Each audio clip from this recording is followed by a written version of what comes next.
Professora Valdiana Gomes, mais um vídeo aula para vocês. Estamos de volta ainda na modalidade virtual, remota, é o que temos para o momento. Espero sinceramente que vocês estejam bem.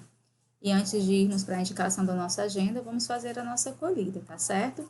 E a gente traz para essa videoaula de hoje um texto chamado A Gratidão, porque há esperança. Gostaria que você não passasse o vídeo, mas que você se permitisse, né, ouvir com bastante carinho uma mensagem escolhida para a nossa acolhida de hoje. E essa mensagem, ela diz assim: há gratidão porque há esperança.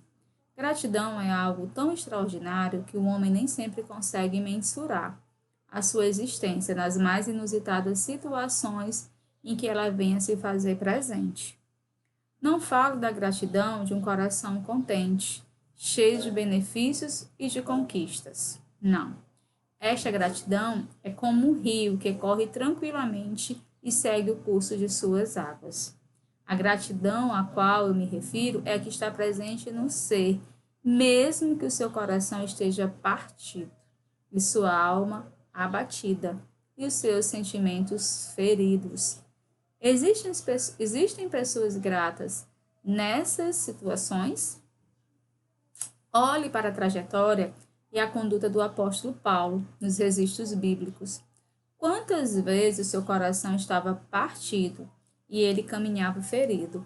Paulo não demonstrava revolta pelos combates vividos, mas sempre gratidão ao Senhor e convicção de que já recebera muito de Deus. Ainda podemos ser Paulo nos dias atuais. Um pássaro de asa quebrada ainda poderá alçar voos. O pássaro ainda pode olhar as alturas e sentir-se feliz, porque em breve é para lá que vai bater as suas asas. O homem de expectativas frustradas ainda pode olhar para as alturas e perceber Deus, e ter a convicção de que pode estar lá, voando pelas asas do seu Criador, e ter a certeza de que ainda não é o fim. Ainda há tempo de respirar sonhos e escalar montanhas, com a gratidão no coração, por aquilo que ele feriu. Não lhe tirou o respirar, porque é alguém que ele sustenta em meio aos mares revoltos e turbulências. Há esperança para aquele que ainda vive. É certo que, mesmo descartado, ferido e machucado, como uma árvore cortada de raiz envelhecida, ao cheiro das águas reflorescerá, brotará dali um renovo. Isto é um motivo de esperança. É uma notável razão para se ter gratidão, mesmo que em meio à dor. É possível existir gratidão em meio ao caos, porque antes de tudo, a nossa esperança em Deus deve estar alimentada. Então, essa é o texto, né? Esse é o texto, essa é a nossa reflexão, é o texto da nossa acolhida de hoje. E agora, né, como de costume, após a nossa acolhida, a gente vai para a nossa agenda. Você ainda que não pegou o seu material, que está só vendo o que vai ser preciso, para a nossa videoaula de hoje, nós vamos precisar da sua agenda, da sua gramática e do módulo 4, tá bom? Então, por favor, pegue aí seu material, para que a gente possa dar início à nossa programação, nossa agenda de hoje. Então, nós temos agora a correção de gramática, que começa na página 173. Na página 173 da sua gramática, veja aí comigo, acompanhe, tem de olho na escrita. Né? E ele te faz aí uma referência, que é o acento diferencial. Olha aí. Lê essa tira de Jean Galvão. Querido, você pode pôr o lixo lá fora, por favor? Tem de ser hoje? Não diga que não pode ser ontem mesmo. Você pôde? Né? Olha aí. Primeiro, na leitura de um texto, todos os elementos do sétimo ano, explícitos e implícitos, contribuem para a construção do sentido. Isso é muito importante, pessoal, porque a percepção da leitura, né, ela só vai acontecer se você conseguir perceber essas informações. E nem sempre elas estão explícitas, nem sempre elas estão à margem do texto. Por isso que a leitura atenciosa, a leitura atenta, a leitura buscando os detalhes, né, sejam eles nas imagens, nas próprias palavras escritas, ela é muito importante. Um leitor ávido, né, pela descoberta do texto a ser interpretado, ele tem essa noção de procurar com calma, com clareza, de grifar as palavras, se for preciso, de revisitar o dicionário muitas vezes, de ver palavras que vêm antes e que vêm depois para dar um sentido maior. Então, é muito importante que nem sempre você queira que essa leitura ela esteja na superfície do texto de maneira explícita. Às vezes ela pode estar, as informações elas podem estar implícitas e precisa da sua observação, da sua análise, da sua percepção como leitor ativo, tá certo? Olha aí, repetindo aí, é muito importante essa chamada, essa colocação inicial. Na leitura de um texto, todos os elementos explícitos e implícitos contribuem para a construção do sentido. A propósito da tira, responda. A cena ocorre durante o dia ou durante a noite? O que vocês acham? Existem indicações nas imagens que nos levam à resposta correta? Sim, né? Então, acontece durante a noite, certo? No último quadrinho, em que se transformou a personagem? No lobisomem, né? Pode ver aí que ele sai de casa e quando empurra, olha aí, no lobisomem. 2. Você deve ter notado que na tira existem palavras com a mesma grafia, porém algumas acentuadas e outras não. Por, pôde e pôde. Qual é a classe gramatical das palavras por e por? Por é preposição, né? Por sem verbo, sem acento é preposição, e o por com acento é verbo. Em que tempo está empregada a forma verbal pôde e a forma verbal pode? Pôde está no presente do indicativo e pode no pretérito perfeito do indicativo. Então, repetindo, pode estar no presente do indicativo e pôde no pretérito perfeito do indicativo. Aí a gente vai aí para a página 174. E eu trago, pessoal, uma análise importante, tá certo? Bem interessante, que é em relação ao porquê da reforma ortográfica. Que ele diz assim, ó. O processo que levou às mudanças que nosso sistema de escrita sofreu recentemente teve início em 1990, quando os países lusófonos, Brasil, Portugal, Moçambique, Angola, Cabo Verde, Guiné-Bissau, Timor-Leste, São Tomé e Príncipe, assinaram o acordo ortográfico, em Lisboa. Porém, somente a partir de 2009 é que o acordo passou a valer no Brasil. Com ele, todos os países lusófonos passaram a ter um único sistema de escrita, o que traz benefícios a todos os falantes. Por exemplo, um brasileiro pode ler um livro publicado em Moçambique ou em Portugal, sem estranhar a grafia. Um estudante estrangeiro que queira aprender português pela internet não precisará mais escolher entre o português lusitano e o brasileiro. Pode-se consultar um dicionário de língua portuguesa publicado em qualquer país lusófono, e assim por diante. Para que o acordo se efetivasse, todos os países tiveram de fazer concessões e aceitar algumas mudanças. Para os brasileiros, o acordo não provocou grande impacto. Estima-se que apenas 0,5% das palavras do português brasileiro sofreu mudanças. E assim, pessoal, aqui fica a nossa colocação, né, de eu enquanto professora. A mudança no Brasil ela foi mínima, né? E ela trouxe algumas ausências de acento, né, que a gente vai ver posteriormente. Mas eu me pergunto sobre aquelas pessoas que têm livros, né, bastante livros e que algumas coisas foram mudadas. Esse 0,5% ele pode fazer uma mudança, né, grande.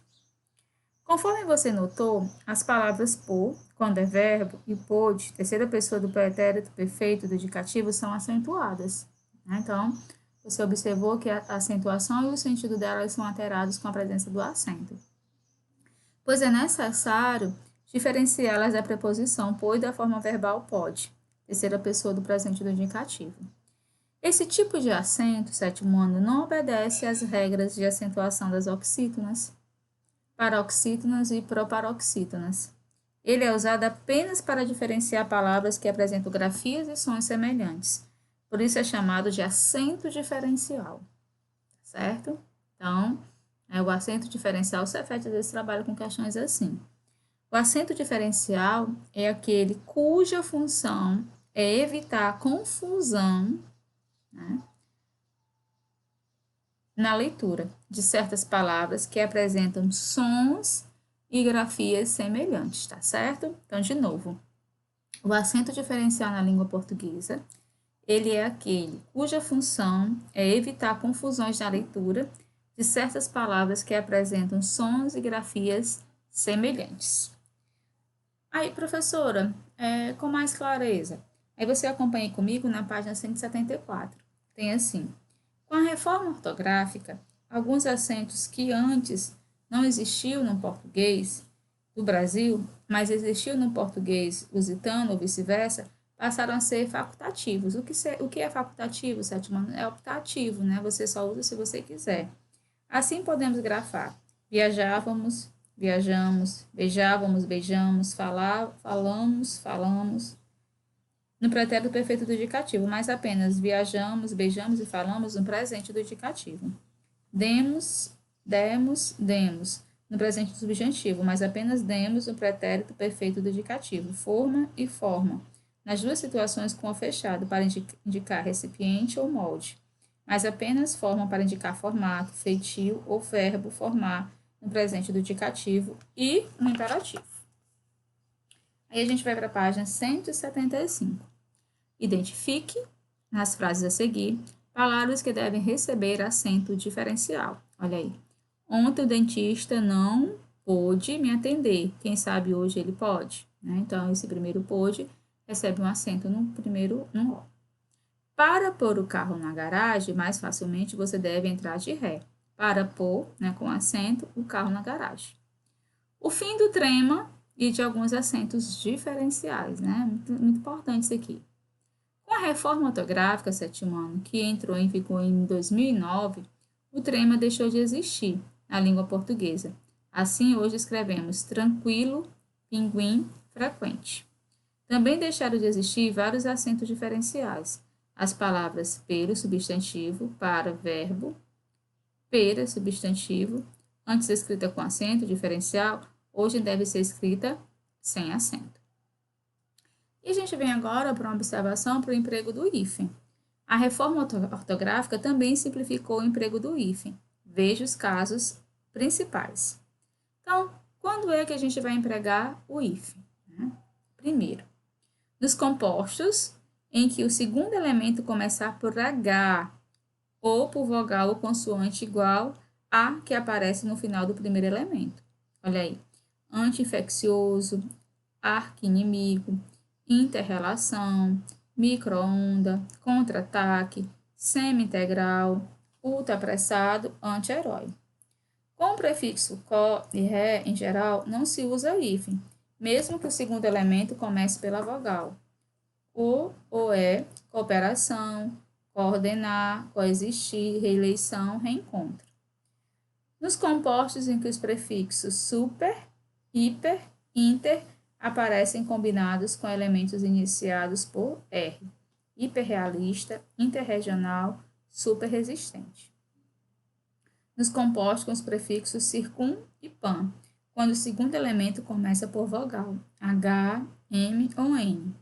Pan-americano, circo-hospitalar, circo-navegação. Nos compostos em que os prefixos ou falso prefixos, além, es, recém, sem e vice, vem antes de qualquer letra. Além mar, ex-namorado, recém-nascido, sem terra, sem teto, vice-governador. Nos compostos em que o advérbio bem forma uma unidade de sentido com o segundo elemento. Bem-estar, bem-humorado, bem-amado, bem-casado, bem-nascido. Exceções, bem-dizer, bem-fazejo, benfeitor. Nos compostos em que o advérbio mal vem antes da vogal e de H, mal-estar, mal-educado, mal-entendido, mal-humorado. Nos compostos que são empregados os prefixos tônicos, pós, pré e pró, pós-graduação, pré-escolar, pró-africano. As formas átonas se aglutinam com o elemento seguinte, pós-por, pré-existência, proenzima. Certo? Aí a gente tem aí, não se emprega o hífen, né? Caso em que não se emprega o hífen. Nos compostos em que o prefixo ou falso prefixo termina em vogal. E o segundo elemento começa por R ou S, não esqueça. Devendo essas consoantes duplicar-se. Antirrevolucionário, antissocial, mini-rádio, ultrassom, mini-restaurante, né? Veja aí como é que se escreve assim mesmo, professor, exatamente. Estranho? Pois é. Nos compostos em que o prefixo ou falso prefixo termina em vogal diferente daquela que inicia o segundo elemento. Veja aí os exemplos. Autoafirmação, autoajuda, extraoficial, infraestrutura, semiaberto, semiárido, semi-embriagado. Em certos compostos no quais se perdeu a noção de composição, girassol, madressilva, manda-chuva, paraquedas, paraquedista, paraquedismo, pontapé. Nas locuções cão de guarda, fim de semana, café com leite, pão de mel, sala de jantar, à vontade. São exceções aquelas locuções consagradas pelo uso. Água de colônia, arco da velha, cor-de-rosa, mais que perfeito, pé de meia, ao Deus dará a queima-roupa. E veja aí.